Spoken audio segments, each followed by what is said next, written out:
So we got another will it run video, and this is a Atco 16s lawnmower, and it's powered by a Briggs Stratton Quantum 35 engine. This is the model that starts with a 12, and we're going to see if it runs, see if there's anything wrong with it. So we're just going to give it a quick once over. One thing I have done is I have topped the tank up with fuel. That's the only thing I've done to it. Just come around the front there, we've got the model serial number just up here. Spark plug there, boots on, doesn't look too corroded.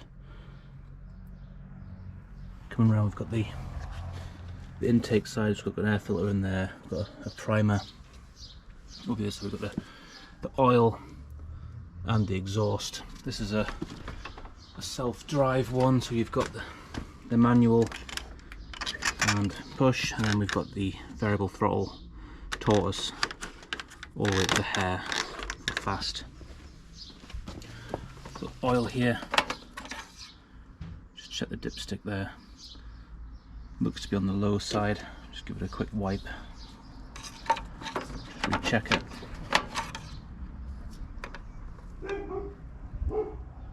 That oil is right on the minimum, if not below the minimum, so we'll put a bit extra oil in just in case there's a low oil cut out, and then we'll see if we can start it. So I've just wiped the stick with a rag there. As we can see, we're right on the minimum. So got some engine oil here, we'll just put a bit extra in, because sometimes these engines have a low oil cut out, which prevents them from starting. It cuts the ignition out. Just recheck that. Just put a bit on the rag. See, it's nice and clean now. Yeah, so we just put the oil in and we check the stick, and it's right up to maximum now, if not just below it. Like I say, sometimes these engines do have a low oil cut out switch which cuts the magneto off. I'm not sure if this engine, the Quantum 35 series, has that or not, but some small engines do. It's just a fail-safe to prevent the engine from overheating or seizing. So we'll put some fresh fuel in, like I said, top the oil up, we'll prime it, and we'll just see if it runs just from the start. I'm told it's temperamental. Sometimes it starts, sometimes it doesn't. If it does run, if you stop it, it then won't start again. So there's a couple of things that could cause that, but we'll take it as it comes, and we'll just try to start with the basics. We'll just try to start it and see what happens. So on the label there it says press 3 times, but I think we'll press it just a few times. Don't know when the last time it was started, so just give it a few there. Okay, so I've given it a few there. I'm just going to put it to sort of mid speed in between hair and tortoise. Push the brake in, I'll take the brake off, we'll just give it a few pulls.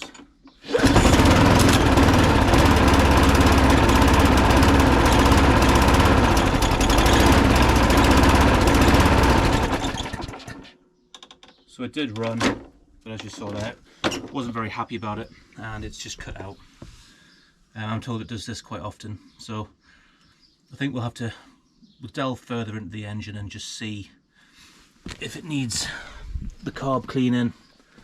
We'll check the spark plug, could even check the gap on the magneto with the flywheel, and a couple of things. We'll go through it all and see if we can get it running at idle. Like I say there, that was running about mid throttle there, and it wasn't particularly happy.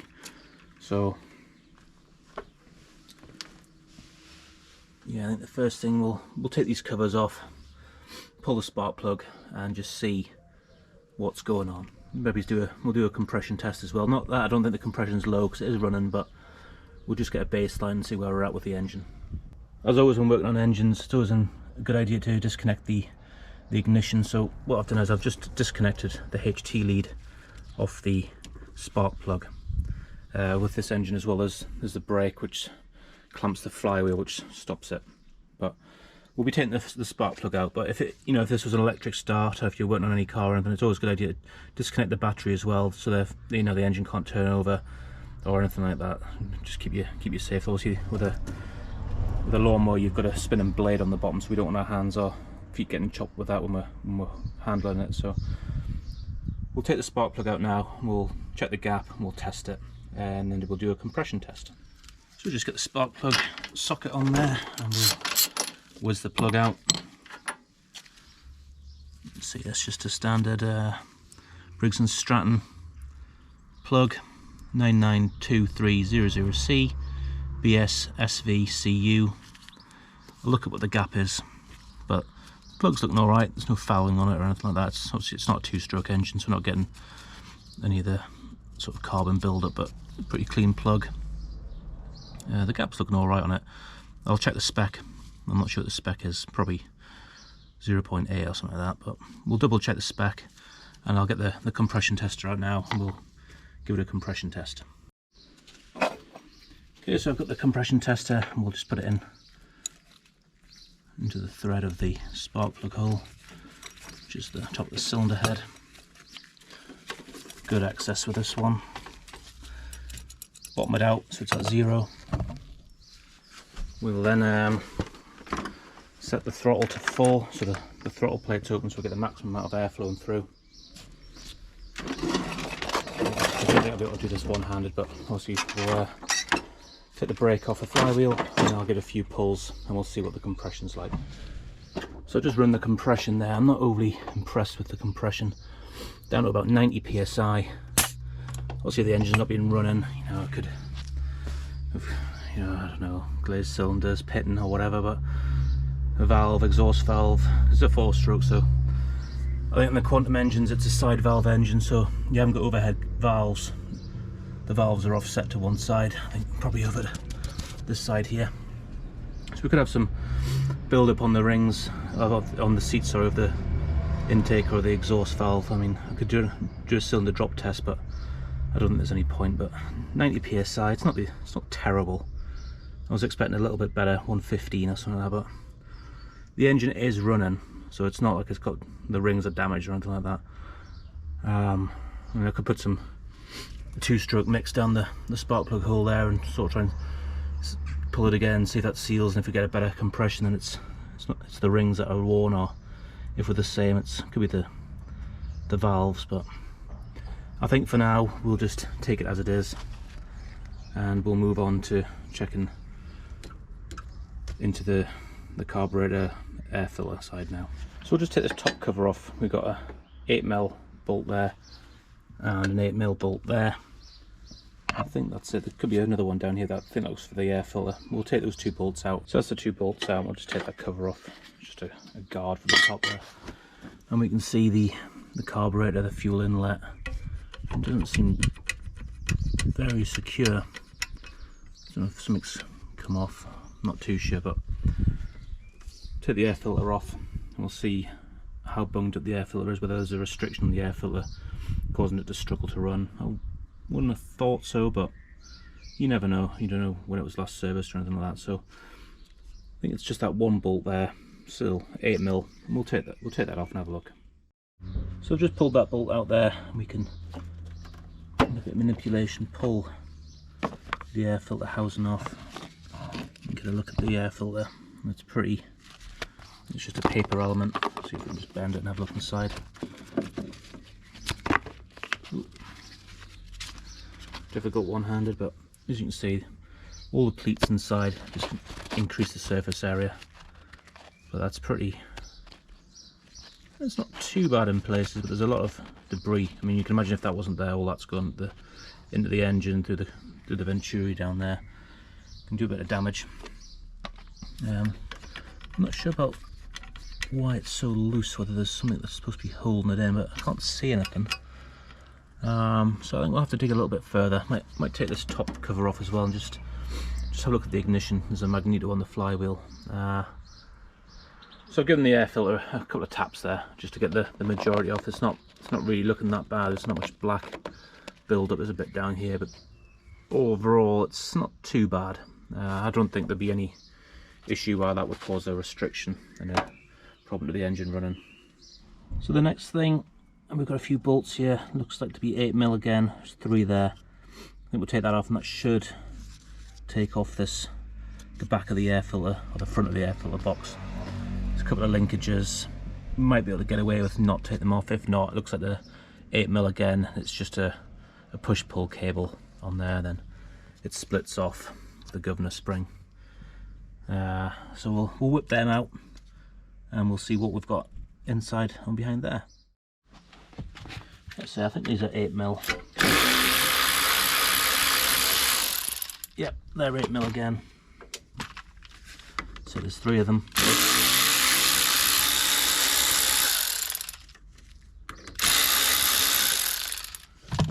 Look to be all the same size.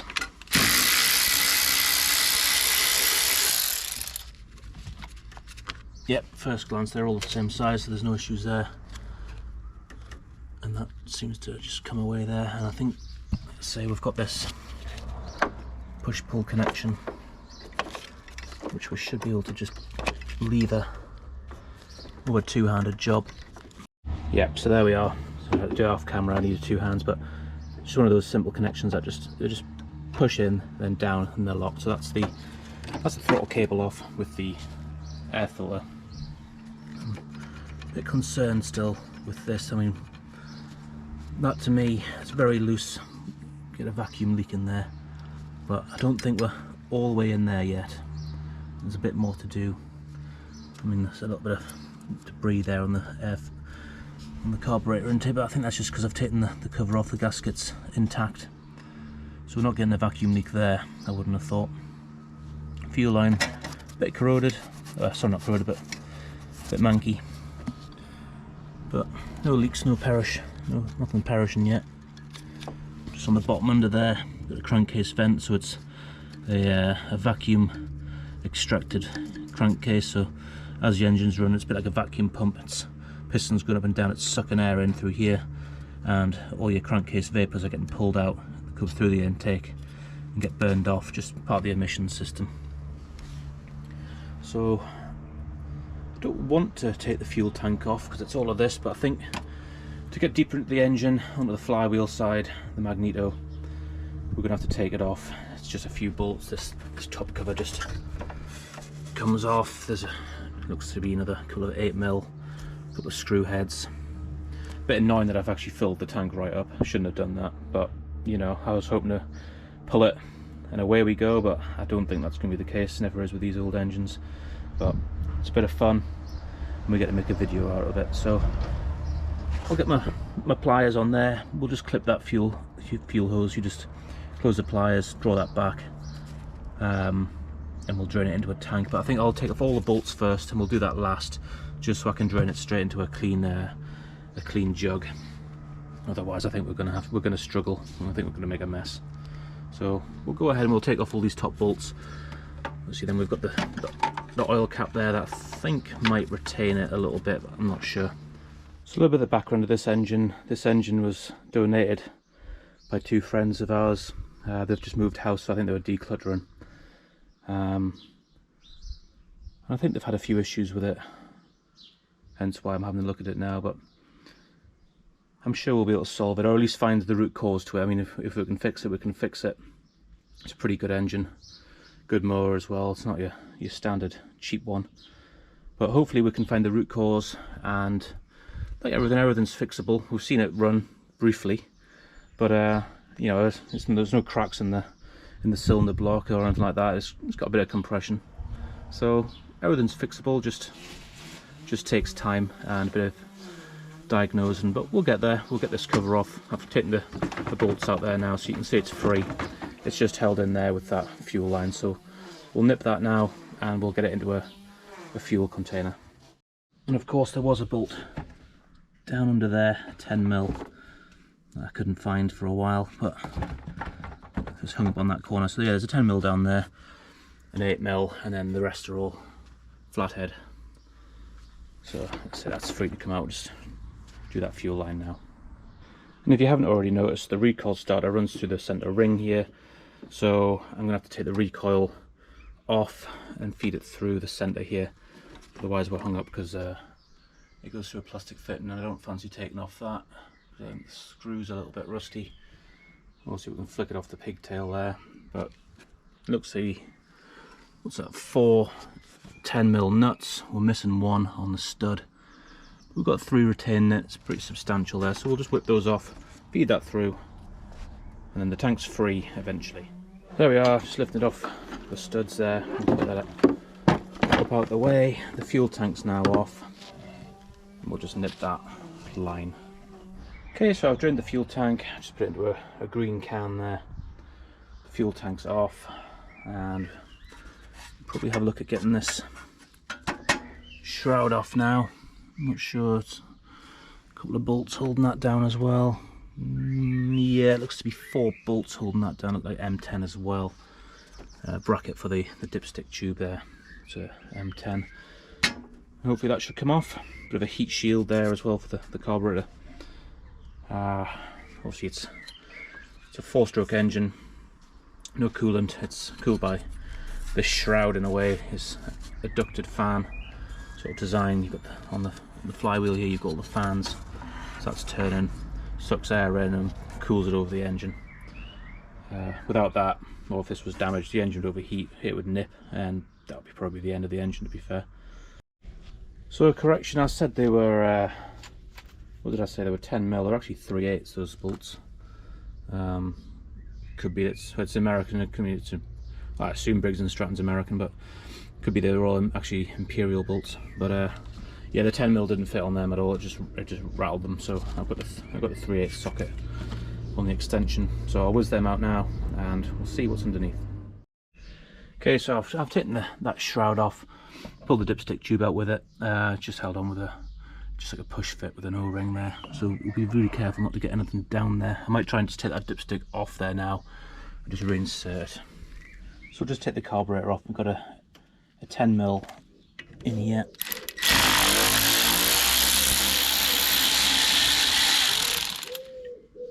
We'll just take it out. There's another linkage there. I'll just disconnect that. And that's it off. So we've got a governor spring, which we'll disconnect that as well. So I'm back a few days later, it's starting to rain now. So where we left off, we took that cover off the top there. I've reinstalled the dipstick tube just to cover up the open oil pan, and now we can see we've got the flywheel here with the cooling fins. Just coming around here, this is the ignition, so the magneto with the HT lead on the end. So you can see the clearance there, very fine clearance. And basically on this flywheel here, see we've got some magnets set into the side of the flywheel, and as they come round they induce a current in the primary and the secondary and causes a spark to be generated. As far as I can see, there's nothing for advancing the timing or anything. I think it's kind of like a fixed speed engine normally. I know this one's got a variable throttle on it, but for what it's doing, it's pretty much just set constantly. It's just cutting grass. It's not like it's a car towing a trailer or anything. So just coming around the top here, we've got the spring brake, we've got the brake shoe there. So when you pull the lever up there with this cable coming down, it pulls this shoe off, allowing the flywheel to spin. At the moment it's quite stiff. And then this bit here, which is also part of the cable, I'll see if I can squeeze it while filming it. See if we can see it moving. So as you can see, the brake shoe there, off and on. And there's another little element just here. If you watch that there, you see that moves as well. And what that is, that's a little lead. You can see there, it comes underneath and it's attached to the bottom of the magneto there, and that's the ignition cutout.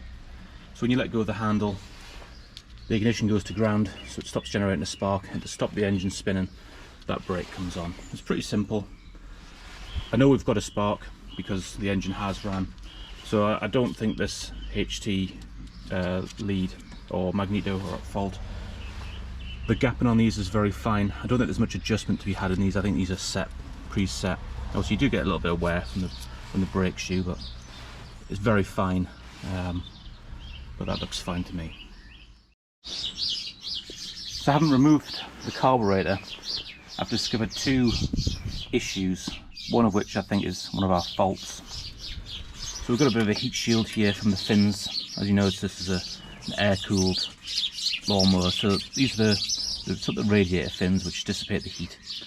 This bracket here, a bit of a heat shield, and here is a bolt that's sheared off, which holds the carburetor on. That's the intake tube there, and that's sheared off. I think that's why it was sagging a bit.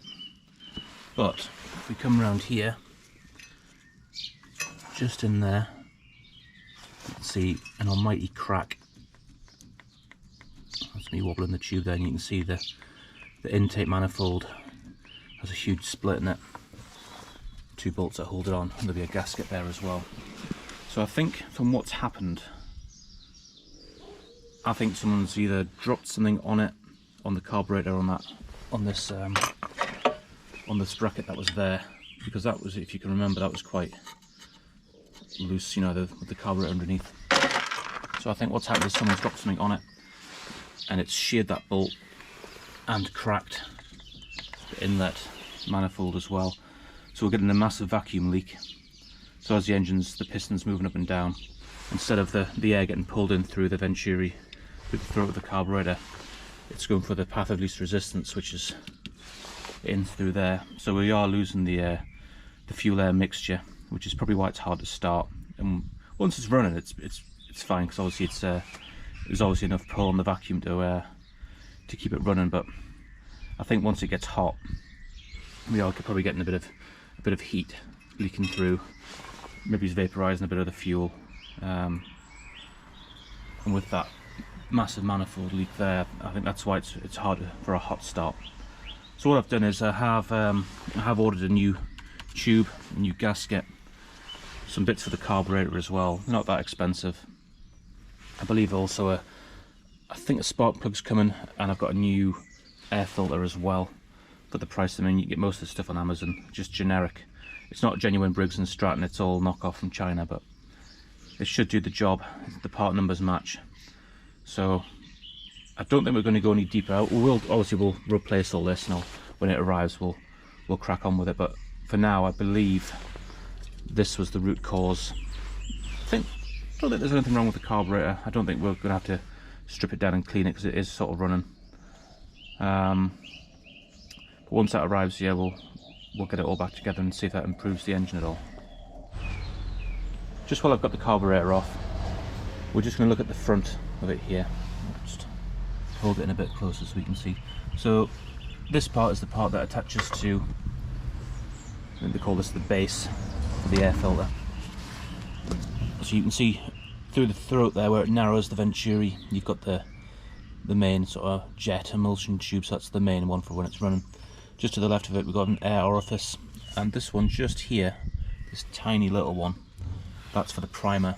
So the little hole here is for the primer mechanism, which is here on the side, and it's a little tube that runs along. There's an opening there, and what that does is, as you pump it, you're basically pressurizing, from what I believe, you're basically pressurizing the float ball with air, which forces and displaces fuel to shoot out of the main jet, which enriches the starting mixture, making it easier to start. And that's the range just started again. So I think we'll call it a day right now. When the weather improves, we'll get back to this engine. So the inlet manifold's now arrived. Remember this bit, it's got a crack in it. So here's the other one. This is an aftermarket part. It comes with a couple of washers and a gasket. So it looks like a direct swap. Looks the same size. So it's held on here with two, I believe, what size have we got on the socket here? A 1/4 inch, 2 bolts 1/4 inch. Take them out and we'll just replace that direct swap. The other issue we had was this bolt here inside the cylinder block. It had sheared along with when we got the crack, I presume, in this.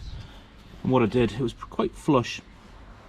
And what I did was I used a Dremel, cut a notch in the top of the bolt head there. Well, where the bolt head was is obviously sheared. Use a Dremel, put a notch in it, and you can see it there. And I was able to tease it out with a screwdriver. that's what was left inside. You can see there the notch I cut into it. Wasn't too badly stuck in there, so a little bit of penetrating oil and that came out. But I think the first thing we'll do is we'll take these 2 1/4-inch bolts out and we'll get that inlet manifold off and replaced. So I just removed the 2 1/4-inch bolts there, just the 2 of them, put them to one side, and it should now just be a case of we'll just, I don't think you have to take the magneto off, but time will tell. Just rotate that upside down, tease it out. There we go. There's the cracked inlet manifold. See the crack there. So just looking at this inlet manifold, I did think it was aluminium, but it does appear to be just plastic. And that's how broken it was. It was fractured all the way around. The other thing we've got to take off is just this inlet manifold gasket. Just lift straight off. And then it's the same for assembly, same as disassembly. We'll feed it in, put the gasket in, and the 2 1/4-inch bolts. So just quickly, you can see I put the new gasket on there. It only goes on one way, and then we'll feed the tube over the top. So a little installation tip here: you've got to almost, it won't go in the correct orientation. You've got to do it, feed it in upside down, and then once you get it into position, you can rotate it over on itself, and then it'll seat down. Put the 2 bolts, so it comes with some washers, so we'll put the washers in as well, just on top of the bolts, and that'll be the intake manifold done. So we'll come back once I've secured that.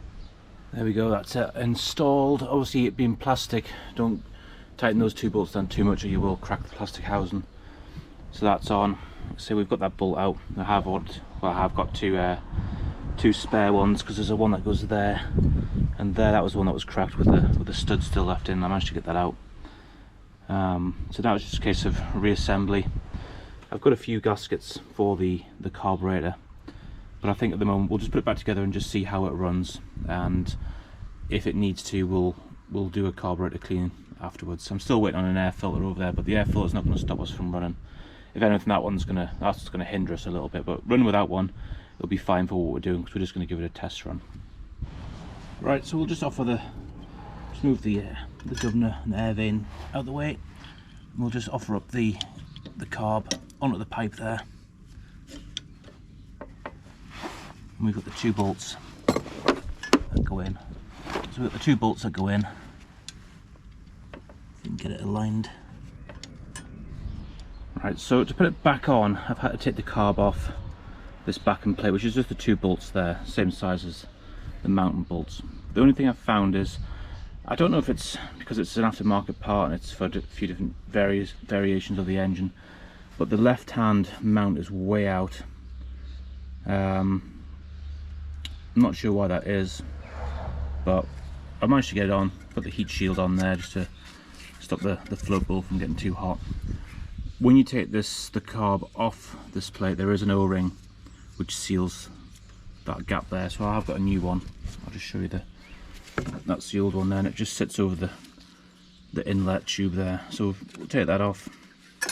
I've got a new one, slide it over, and I can refit the carb, and then it's just mounted with the 2 bolts, and we get all the linkages back on and get all the shrouds back on, and we can give it a run. So there's the O-ring kit that I was on about, just a repair kit for the carburetor. I think it's for a multitude of carbs, because there are a few little bits in there that aren't for this carburetor. There's a few O-rings for the different size float bowls, gaskets, but our one is a pretty simple one. Don't need half the stuff in there, but it does come with the O-ring that we require for the inlet manifold, which is ideal. So it's really easy, put the installation back together. It's literally just place the carb over there. You'll feel the resistance of the new O-ring, and we can get the 2 bolts in. The reason why I had to take that off is because I couldn't get to the mount bolts, well, that one on the right hand side especially, but now it's off, we can get the 2 bolts back in and get the linkages back on.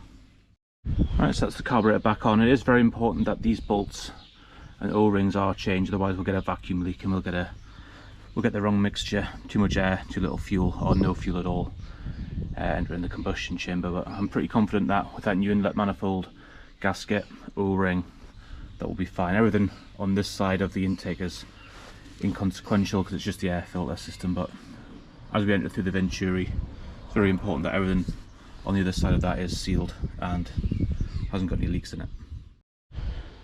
Now, to get the linkages back on, you should put them on before you put the carburetor back on. I had to take the carburetor back off just to hook the linkage in, and then the governor spring on the right hand side there, but it's on now and we can get to the next bit.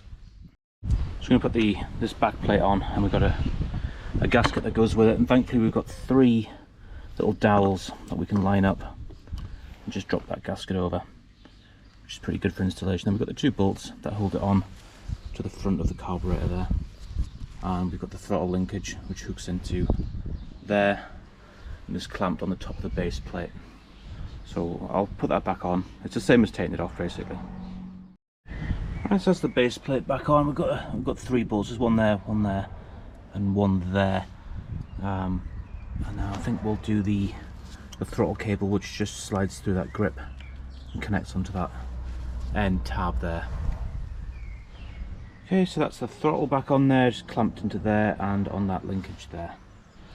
And that is the top cowl back on there. Just a couple of bolts around the sides and the oil dipstick tube. I'll get the recoil starter back on. You know, there's 4 studs, but I think from memory we only had 3 bolts, and we've got a cover. This cover here that just mounts on there. It's 2 bolts, not imperative that one, but we'll try and get it on.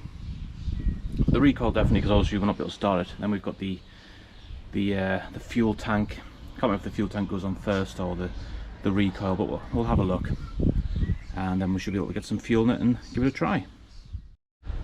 Right, so that's it all back together now. I've got the recoil starter mounted, top cover, the plates, the shrouds, the fuel tank, the fuel lines on as well, and the crankcase bleeder is connected as well.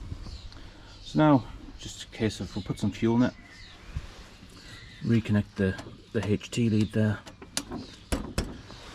So fuel in and prime it. We'll see if it's any better than what it was. I reckon it's going to be, well, it's going to be 100% better, because it had a few big issues there, and we'll see what the result is. So I filled the tank up there. It is a gravity fed tank into the carburetor. When I had the carb off, I gave the carb a little shake and I could hear the needle going up and down, but we'll give it a minute or two just to trickle in there and stop, and give it a few primes to see if that'll aid it along its way. And I think then we'll just give it a few pulls. It might take a few to start, but once it's run, I think that'll be good to go. Okay, let's get this camera set up for the test run. This is always the worrying bit when you put things back together. Set it up there. Like I say, we haven't got an air filter on there, but if you remember before, it would only run at like sort of top speed, mid speed. It was shaking, it cut out. I primed it, and I'm going to put it at idle on the tortoise, so it's just slower speed, and we'll give it a pull and see if it runs. Like I say, before it would never do that. So here we go. One pull.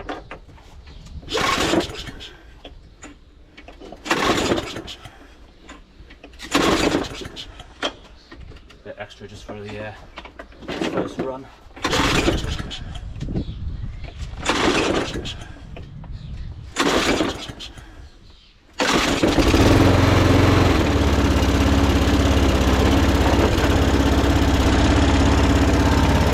There we go, that's it running on tortoise mode. It would never do that before. Taking over really nicely. See if I can get it to go.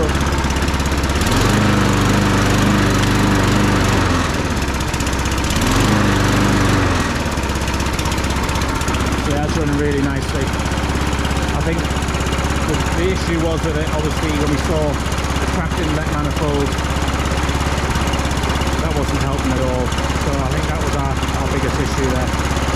The cracked inlet manifold, and that was caused by, I think, someone stepping.